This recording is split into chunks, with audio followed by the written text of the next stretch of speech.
Jesus is brought before Pilate. John chapter 18, verse 28. Early in the morning, Jesus was taken from Caiaphas' house to the governor's palace.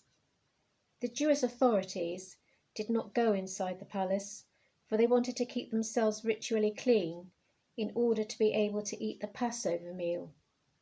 So Pilate went outside to them. "What do you accuse this man of?" And the priest replied, "We would not have brought him to you if he had not committed a crime." "Then you yourselves take him and try him according to your own law," said Pilate. But someone said, "We are not allowed to put anyone to death." Pilate went back inside the palace and called Jesus. "Are you the king of the Jews?" Does this question come from you, or have others told you about me? "Do you think I am a Jew?" said Pilate. "It was your own people and the chief priests who handed you over to me. What have you done?" My kingdom does not belong to this world. If my kingdom belonged to this world, my followers would fight to keep me from being handed over to the Jewish authorities. No, my kingdom does not belong here. "Are you a king then?" You say that I am a king. I was born and came into the world for this one purpose, to speak about the truth. Whoever belongs to the truth listens to me. "And what is truth?" Then Pilate went back outside to the people. "I cannot find any reason to condemn him, but according to the custom you have, I always set free a prisoner for you during the Passover. Do you want me to set free for you the King of the Jews?" "No, not him," said one. "We want Barabbas," said another. Barabbas was a bandit. Then Pilate took Jesus and had him whipped. The soldiers made a crown out of thorny bushes and put it on his head. And they put a purple robe on him and came to him and said, "Long live the King of the Jews!" And they went up and slapped him. Pilate went out once more and said to the crowd, "Look, I will bring him out here to you to let you see that I cannot find any reason to condemn him." So Jesus came out, wearing the crown of thorns and the purple robe. "Look, here is the man." When the chief priests and the temple guards saw him, they shouted, "Crucify him!" And the soldiers joined in, "Crucify him!" "You take him then and crucify him," said Pilate. "I find no reason to condemn him."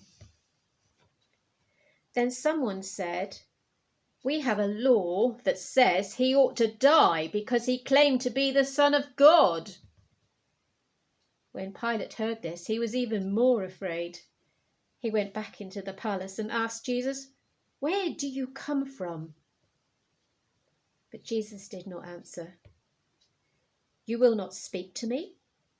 Remember, I have the authority to set you free and also to have you crucified." You have authority over me only because it was given to you by God. So the man who handed me over to you is guilty of a worse sin. When Pilate heard this, he tried to find a way to set Jesus free, but the crowd shouted back, "If you set him free, that means that you are not the emperor's friend." And another said, "Anyone who claims to be a king is a rebel against the emperor." When Pilate heard these words, he took Jesus outside and sat down on the judge's seat in the place called the Stone Pavement. In Hebrew, the name is Gabbatha. It was then almost noon of the day before the Passover. Pilate said to the people, "Here is your king. "Kill him," the Jews replied. "Kill him! Crucify him," joined in the priest. "Do you want me to crucify your king?" "The only king we have is the emperor," replied the priest. Then Pilate handed Jesus over to them to be crucified.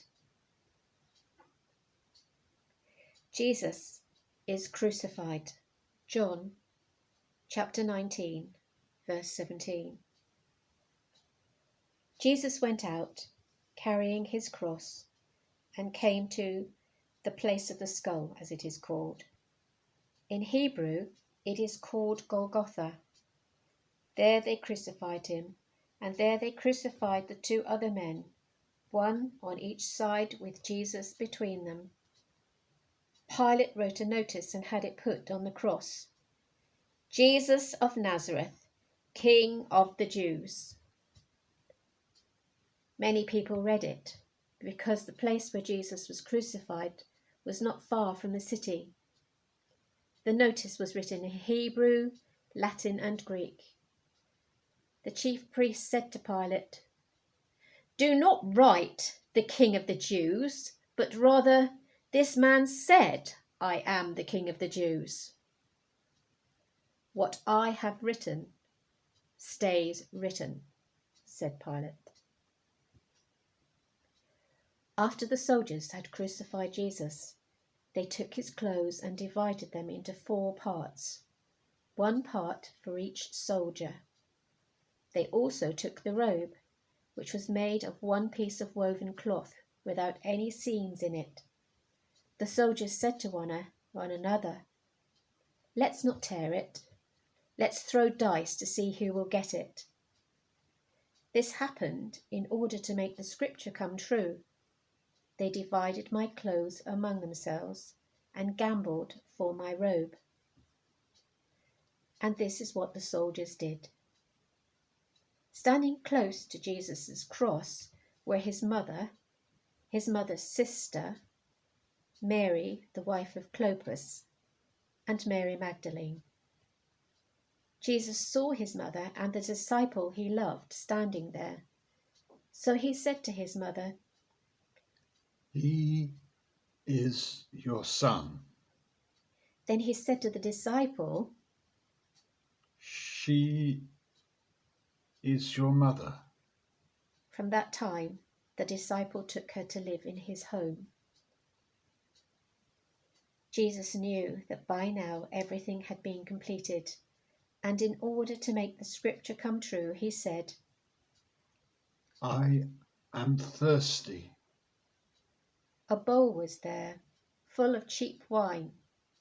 So a sponge soaked in wine, put on a stalk of hyssop, and lifted up to his lips. Jesus drank the wine and said, "It is finished." Then he bowed his head and died.